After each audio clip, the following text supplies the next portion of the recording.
confidence will get you further than truth ever will, and the people on this list proved it over and over again. One man embarrassed the Vatican so thoroughly that the story still gets told more than a century later. Another hoax rewrote an entire country's textbooks for generations before historians finally set the record straight. These aren't just pranks, they're masterclasses in how easy it is to manipulate what people believe. I'm Mike with List 25, and these are 25 historical hoaxes you won't believe. 25. The Huemul Project. In the early 50s, Argentine President Juan Perón told the world his country had done the impossible. An Austrian engineer named Ronald Richter claimed he'd achieved controlled thermonuclear fusion on a remote island, which would have meant unlimited cheap energy and a scientific leap that put Argentina ahead of every superpower on Earth. Perón ate it up. He announced the breakthrough to international fanfare, and for a brief moment, the world genuinely wondered how Argentina had pulled it off. Well, they hadn't. When real physicists finally got access to Richter's facility, they found equipment that wasn't connected to anything. The fusion reactions were fiction. The data was fabricated. Richter had been running an elaborate con with government money, and Perón had staked his country's reputation on the word of a fraud. The whole thing collapsed in one of Latin America's most embarrassing scientific disasters. 24. The Irish slaves myth. This one keeps crawling back no matter how many times historians stomp on it. You've probably seen it online. The claim is that Irish people were enslaved in the Americas exactly like the Africans were. And why doesn't anyone ever talk about that? People do talk about it. Historians talk about it constantly, mostly to explain why the comparison is garbage. Irish migrants did arrive as indentured servants, and yes, plenty of them suffered. But indentured servitude had an end date. It wasn't hereditary. Your children weren't born into it. You weren't classified as property that could be sold at auction and separated from your family forever. Those distinctions matter, and pretending they don't is either ignorance or something worse. The myth keeps spreading because it tells certain people what they want to hear. That's the thing about misinformation. It doesn't need to be true, it just needs to be useful. 23. The Spaghetti Tree Broadcast. On April Fool's Day 1957, the BBC showed footage of Swiss farmers harvesting spaghetti from trees. The segment was completely straight-faced, calm narration. Workers carefully pull pasta from branches. Everything was shot like a normal news report. At the time, most British households had never cooked pasta. It was exotic, foreign, and apparently it grew on trees in Switzerland. Hundreds of viewers called the BBC asking how to plant their own spaghetti trees. The network had to gently explain that pasta is made from wheat and water, not harvested from orchards. But the prank had already made its point. People will believe almost anything if a trusted source delivers it with enough confidence. The BBC didn't need special effects. They just needed a straight face and an audience that assumed the news wouldn't lie to them. 22. The Lost Prince, Louis XVII. After the French Revolution cut short the reign of Louis XVI, rumors started swirling that his young son had escaped prison and survived somewhere in hiding. The boy became a ghost story that wouldn't die. Over the next 100 years, more than 100 different men showed up claiming to be the Lost Prince. Some of them were convincing enough to attract real followers. Royalist factions, desperate to believe the monarchy wasn't finished, threw money and political support behind claimants who told them what they wanted to hear. France spent generations dealing with succession debates fueled by imposters who had nothing but audacity and a good story. DNA testing in 2000 finally ended it. Scientists examined the preserved heart of the child who died in prison and confirmed it belonged to Marie Antoinette's son. He had been left in isolation inside Temple Tower with almost no care and passed away from tuberculosis at just 10 years old. Every single one of those claimants had been lying, and the people who believed them had wasted a century chasing someone who was never coming back. 21. The Blood Libel. This one isn't funny. It's not even clever. It's one of the most destructive lies in human history. During the Middle Ages, a myth spread across Europe claiming Jewish communities were harming Christian children for ritual purposes. The accusation was completely fabricated, but it didn't matter. People believed it anyway, and the consequences were devastating. Towns that heard these rumors turned violent. Pogroms swept through Jewish neighborhoods. Families who had lived peacefully for generations were suddenly surrounded by neighbors who thought they were monsters. The Blood Libel fueled centuries of persecution, and its echoes didn't stop at the medieval period. Variations of this lie kept showing up for hundreds of years afterward. Historians have thoroughly documented that none of it was ever true. The people spreading these stories knew they were lying. They did it anyway because fear is easy to weaponize. And once you convince a population that their neighbors are secretly evil, you can justify almost anything. 20. The Bremen Amber Hoax. Early 20th century Germany saw someone claim they'd found prehistoric human artifacts preserved in amber near Bremen. Tools, figurines, objects supposedly tens of thousands of years old, locked inside fossilized tree resin, like something out of a museum exhibit. If real, the discovery would have rewritten chunks of human prehistory. Scholars got excited. Publications ran with it. Then people started looking closer. The artifacts had been artificially aged. Someone had planted them deliberately to fool researchers, and the whole thing fell apart under scrutiny. The Bremen Amber Hoax became a cautionary tale about how badly people want extraordinary discoveries to be real, and how that desire can blind them to obvious problems when they should be asking harder questions. 19. The Sokal Affair. Physicist Alan Sokal got tired of watching academic journals publish nonsense that sounded impressive but meant nothing. So, he decided to test it. He wrote a paper arguing that physical reality is just a social construct. The prose was stuffed with jargon. The reasoning was deliberately absurd. He submitted it to Social Text, a respectful cultural studies journal, fully expecting the editors to catch on and reject it. They published it without peer review. The moment it appeared in print, Sokal revealed the hoax. He wanted to see if a prestigious journal would accept garbage as long as it sounded fashionable and confirm the editor's existing beliefs. The answer was yes. The fallout sparked debates about academic rigor that are still happening today, and Sokal's name became shorthand for the dangers of prioritizing ideology over actual scholarship. 18. Taxil's Vatican Humiliation. Leo Taxil spent 12 years feeding the Catholic Church stories about satanic cults hiding inside Freemasonry. He invented rituals, fabricated secret societies. He even hired his typist to pose as a Luciferian priestess and give interviews about her supposed involvement in devil worship.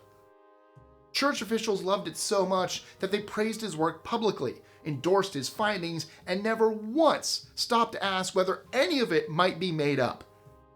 In 1897, Taxil called a press conference and told everyone he'd invented the whole thing. The Satanic Freemasons didn't exist.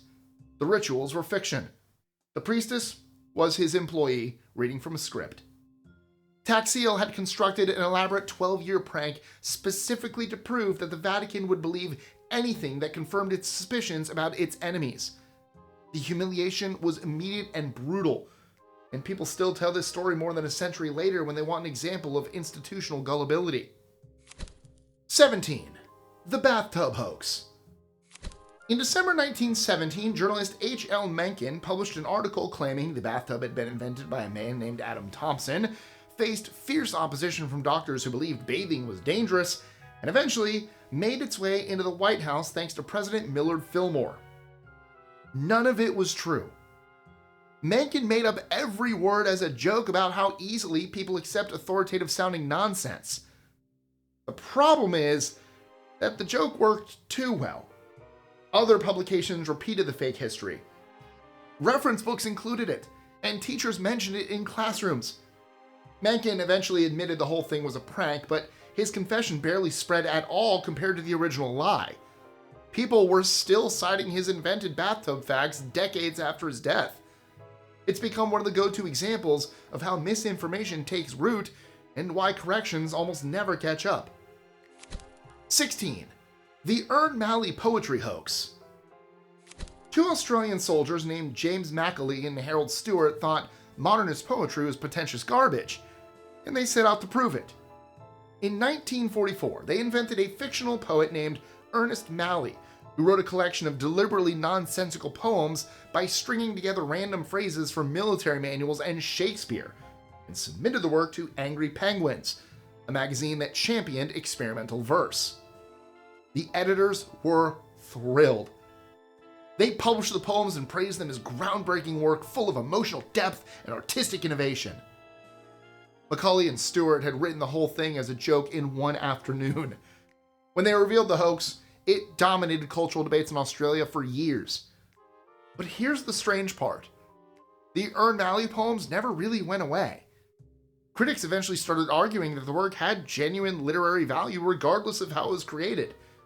The prank became real art, which either proves that creativity can emerge from anywhere, or that critics will defend anything once they've committed to praising it.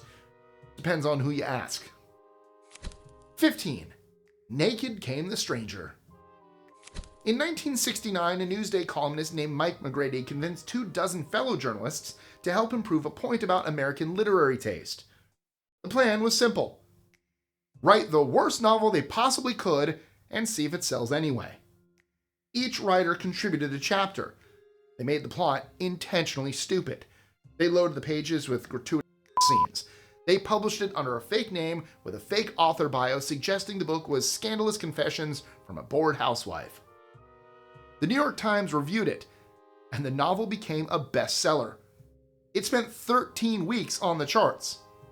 When the writers went on the David Frost show and revealed the whole thing was a hoax, sales actually went up. The book that was designed to fail proved exactly the point McGrady wanted to make. People would buy anything if you marketed it right. Quality be damned. 14. The baby Hitler photo. In 1933, a photograph started circulating that claimed to show Adolf Hitler as an infant. Whoever doctored the image had given the baby a scowling, sinister expression, as if even in the cradle, the future dictator was already plotting something terrible. The picture spread as anti-Nazi mockery. German officials got annoyed enough to release what they claimed was a genuine baby photo of Hitler, showing a normal-looking child with no hint of villainy. Decades later, investigators figured out that the scowling baby wasn't Hitler at all. It was an American child whose photograph had been altered to exaggerate an angry expression. Someone had grabbed a random infant's picture and edited it for political purposes, which probably sounds familiar to anyone who's spent time on the internet lately. The hoax became one of the earliest known cases of image manipulation being used for propaganda, proving that people were falling for doctored photos long before Photoshop existed. 13. Poe's balloon hoax. On April 13, 1844, the New York Sun ran a breathless story about 8 adventurers who had just crossed the Atlantic Ocean in a hot air balloon. The article named real people, included technical specifications for the aircraft, and described the journey in vivid detail. Readers had no reason to doubt it. The whole thing was fiction written by Edgar Allan Poe. Poe was broke and needed attention, so he crafted a hoax convincing enough to fool both editors and the public. For 2 days, New Yorkers genuinely believed transatlantic balloon travel had become a reality. The Sun retracted the story once they realized they'd been duped, but by then, Poe had already demonstrated something important about journalism. Turns out, all it takes is a confident tone and enough realistic detail to get an entire city to fall for a story that never happened. 12. The Society for Indecency to Naked Animals. Professional prankster Alan Abel launched this one in 1959 with a completely straight face. The premise was that animals needed to be clothed for the sake of public decency. The slogan was, "A nude horse is a rude horse." He sent press releases. He gave interviews. He acted like this was a genuine moral crusade that deserved serious attention. The hoax peaked in 1962 when actor Buck Henry appeared on Walter Cronkite's CBS News show posing as the organization's president. He discussed the urgent need to cover up America's livestock without cracking a smile. Cronkite and his audience couldn't figure out if this was real or not. Time magazine finally exposed the whole thing in 1963, but by then, Abel had already spent years making news organizations look foolish for taking him seriously. The stunt proved that if you fully commit to an absurd premise, the media will cover it as if it matters. 11. The Balloon Boy Incident. In October 2009, a homemade silver balloon shaped like a flying saucer drifted across the Colorado sky while news helicopters tracked its every move. Richard and Mayumi Heen had called authorities claiming their 6-year-old son Falcon was trapped inside. The nation watched in horror as emergency crews chased the balloon for miles. When it finally landed, the boy wasn't there. Falcon turned up hiding in the attic of the family home. The whole thing had been staged. Richard Heen wanted publicity, hoped it would lead to a reality TV deal, and was willing to terrify the entire country to get it. What he got was 90 days in jail instead. His wife got community service. Both were banned for profiting off the stunt. The Balloon Boy saga became a perfect example of how far some people will go for 15 minutes of fame and how quickly that pursuit can turn into a criminal case. 10. The Iron Mountain Report. In 1967, a document surfaced claiming to be the work of a secret 15-member government panel. The report argued that permanent war was necessary for economic stability and social control. It is recommended that conflict be institutionalized as a matter of policy because peace would actually be bad for America. Conspiracy theorists lost their minds. If the document was real, it meant powerful people in Washington believed war was good and were actively working to prevent peace. The report got cited as proof of hidden agendas for years. Political scientist Leonard Lewin admitted in 1972 that he'd written the whole thing himself. He wanted to satirize think tank culture and spark conversation about what a transition to peacetime would actually look like. The confession didn't matter. True believers kept citing the Iron Mountain Report as evidence of government manipulation for decades afterwards, which probably says more about human psychology than Lewin ever intended when he started the prank. 9. The fictional artist Nat Tate. Scottish novelist William Boyd had a theory about the art world in 1998. He suspected that people would pretend to recognize a name rather than admit they never heard of someone supposedly important. So, he tested it. Boyd invented Nat Tate, a fictional abstract expressionist painter who had supposedly destroyed most of his work before taking his own life at a young age. He wrote a fake biography, complete with fabricated photographs, and threw a book launch party in New York. Real art critics showed up. Gallery owners attended. People talked about Tate's genius as if they'd always known about him. Some claimed to remember his paintings. A few even said they'd met him personally. The man had never existed. When Boyd revealed the hoax, it embarrassed a lot of important people and started the conversation about how easily cultural credibility gets manufactured. The art world had endorsed a ghost because nobody wanted to be the one who admitted they didn't recognize the name. 8. The giant potato photo. Colorado farmer Joseph B. Swan loved practical jokes, and in the 1890s he pulled off one that spread across the country. He claimed he'd grown potatoes weighing up to 86 pounds using a special variety called Maggie Murphy, and had a photograph to prove it. Newspapers printed the image. Farmers sent money hoping to buy seeds. Agricultural experts raised eyebrows at his claimed yields, but plenty of people took Swan at his word. Eventually, he admitted the whole thing was fake. The giant potato in the photograph was fabricated. There was no miracle variety. He announced he was leaving the potato business entirely, having successfully demonstrated that people will believe almost anything if you show them a convincing picture. The hoax became an early example of viral misinformation spreading through photography, decades before the internet made that kind of thing routine. 7. The donation of Constantine. For over 700 years, the Catholic Church based major territorial claims on a document that turned out to be completely fake. The donation of Constantine supposedly recorded Emperor Constantine transferring authority over Rome and other lands to Pope Sylvester I in the 4th century. Medieval popes used it to justify their power over secular rulers and to claim control over vast stretches of Europe. Nobody questioned its authenticity because doing so would have meant challenging the foundation of papal authority itself. In 1440, scholar Lorenzo Valla finally examined the text carefully and proved it was a forgery. The Latin contained words and phrases that didn't exist in Constantine's era. The historical details were riddled with errors that anyone familiar with the period should have caught centuries earlier. The church eventually removed the document from its official canon, but by then it had already shaped European politics for longer than most nations have existed. It remains one of the most influential forgeries in human history. 6. The banana drug scare. In the 60s, someone started a rumor that you could get high by smoking dried banana peels. The claim spread through counterculture magazines and got a boost when Donovan released Mellow Yellow with its reference to an electrical banana. Suddenly, everyone wanted to know if this was real. It wasn't. Bananas contain trace amounts of certain compounds, but nowhere near enough to produce any psychoactive effect. Scientists tested it and found nothing.